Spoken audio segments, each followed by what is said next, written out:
If you would like to hear Night Dreams Talk Radio on your local radio station, let them know. Tell them to check out www.nightdreamstalkradio.com. And thank you. Good evening, or morning, depending on your time zone. From the Pacific to the Atlantic to you worldwide. Get yourself a cup of Java and find a comfy, easy chair. And get ready for Gary and his guest on Night Dreams Talk Radio After Dark. And now, here's Gary.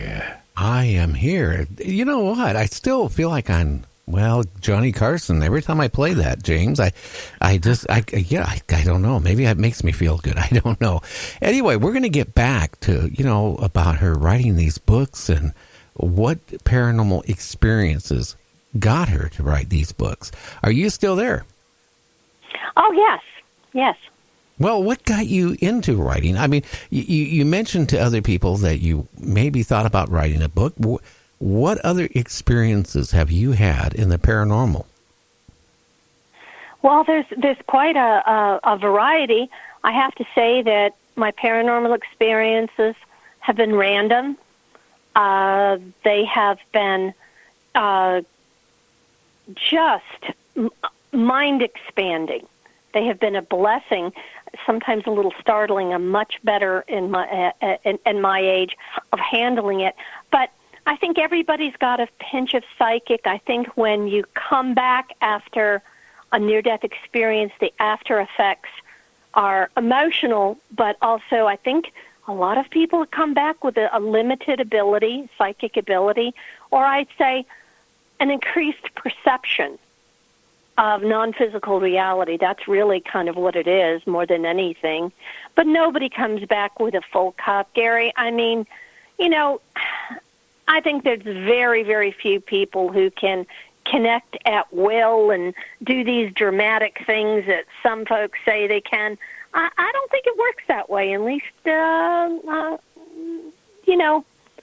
at least for me. Well, what I've found, I've been doing talk radio off and on since 1976. That tells you I'm older than you. Now, I can honestly say that I've had a lot of psychics and mediums on the show. James knows how I feel.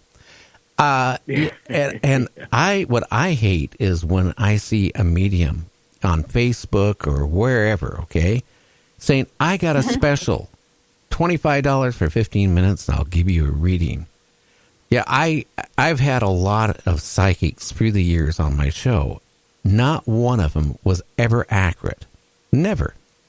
I mean... Yeah, I don't think it's possible. I mean, I can't see it. I'll probably get some hate emails, but I don't think that such a thing is really possible. I think when you've had a near-death experience, you have an open perception randomly, and maybe some people can control it better than others, but I don't think anybody has the magic wand or is a magician.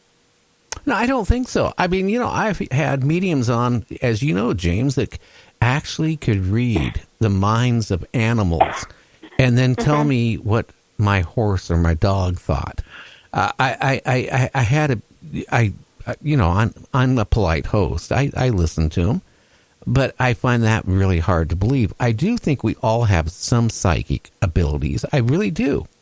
I mean, there's times where something you go to bed at night and you have a out-of-body experience or you have a dream, and then a day or two later, whatever you were dreaming or your out-of-body experience comes real. You go in a situation, you go, I know what that guy's going to say. I know everything. Don't you agree, James? Yeah, absolutely. And we've all had that. Here's the best way I can surmise it. We all have abilities, every one of us. And we all can play basketball. It's just we all can't be Michael Jordan, if that makes sense. Some people are more heightened on certain things than others. But we all have that ability. I think sometimes traumatic experiences or getting struck by lightning or near death can open us up more and make us more in tune to our surroundings. I don't think it's anything I just think it's genetically in all of us. It's just sometimes it's more to the surface than other people. And I agree with you, what you're saying, Gary. There's a lot of frauds out there for sure. Oh, I remember two psychics I had on my show. One, it claimed they could take a dead watch, okay, over the phone, right? And they could get my watch running while it was sitting in my hand. Well, that one didn't work. But on that same guest was on another major show, and that host claimed that the watch started working. Well, it didn't work for me. I also had another psychic on it, asked me, well, what have you lost lately? Well, I didn't lose anything, so I kind of fibbed. I said, hey, I lost my motorcycle key. So she told me where it was at. Unfortunately, it was not where it was at. I know exactly where it was at. I was looking at it. That scares me because some of these people take advantage of people. They get... Oh, gosh. Yes. And yes, they do. And that's what really upsets me. I mean, people are gullible. I $1 a minute on some of these, psychic lines to find out about your love life or find out about your romantic life or who you're going to marry or if the person you're marrying is right for you I've even asked some of these psychics, okay, well, hey, Uncle George, died and hid all his money inside the house. Where's it at? Well, they couldn't answer that. That's right. Yeah, it's just very sad when people prey financially on a bereaved family. I just think that's wrong. If I had some weird power where I could give readings, I'd never do that. I'd never want the responsibility. I don't need money that bad. And I have to live with myself and face Jesus eventually. I wouldn't do something like that. Well, I don't cotton to that type of mentality at all. Unfortunately, there's people out there that does that. It takes advantage of them, and I feel sorry for her. I guess, I don't know. I'm sure you run across that, James, quite a bit. Oh, yeah. The best advice I can give to people is, me personally, I've never asked nobody any questions. If a psychic's asking you questions, they're fishing. And here's the thing what goes along with that.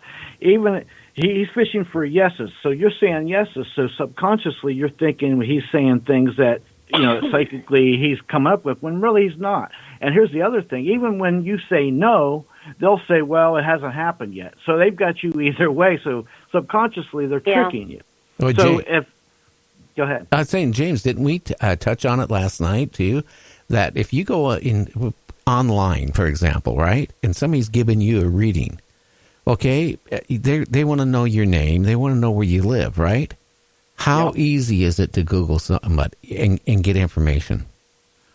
Oh, real easy. This day and age, you could have a couple of computers or 8 computers. You can just sit there and have somebody online looking up. You can look at their picture and see they got a dog. And you can say, oh, I think you got a white poodle. And you're looking at their picture. You got all their information. So you're really blowing them away when really you're just cheating.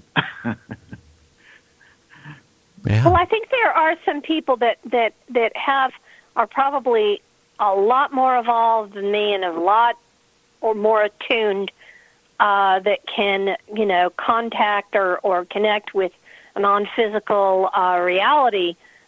But I think there's probably a handful out there. I can't imagine that, you're going to 1-800, Yeah, well, look at it like this.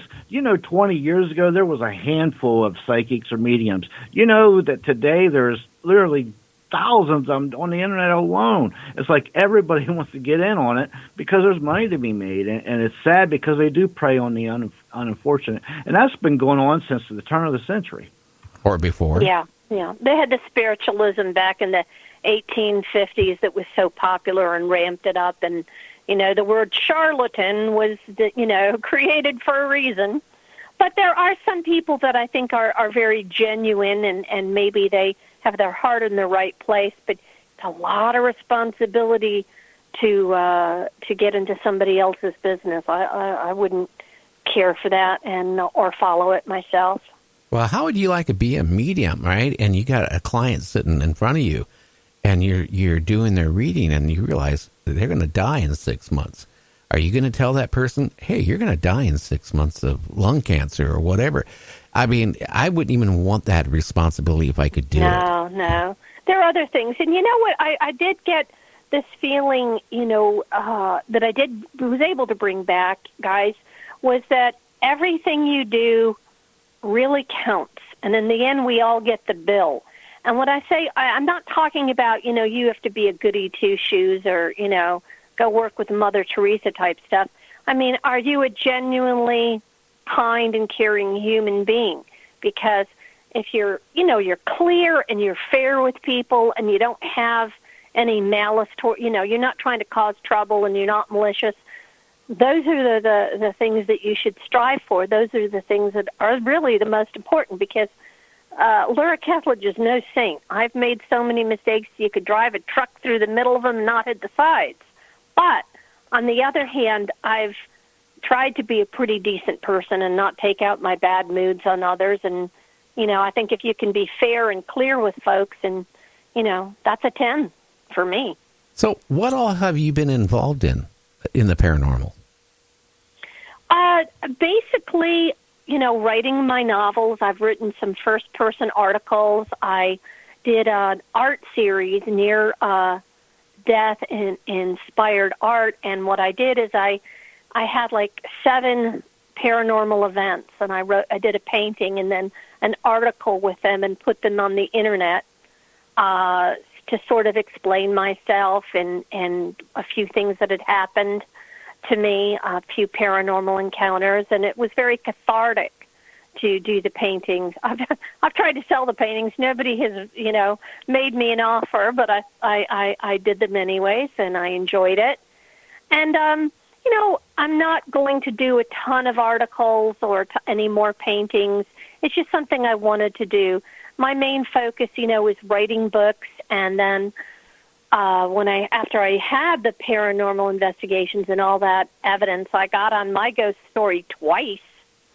So they had me on twice, and some of the news people came out and filmed at my home. And, I have fun with it. I'll make a joke. I make a lot of jokes. I don't know if they're all funny, but I have some self-deprecating humor and a lot of humility in all this. I'm kind of in awe, and I feel blessed that I did have the near-death experience. I sure could have skipped the broken hand and nose afterwards, but I feel like every day's been a gift since.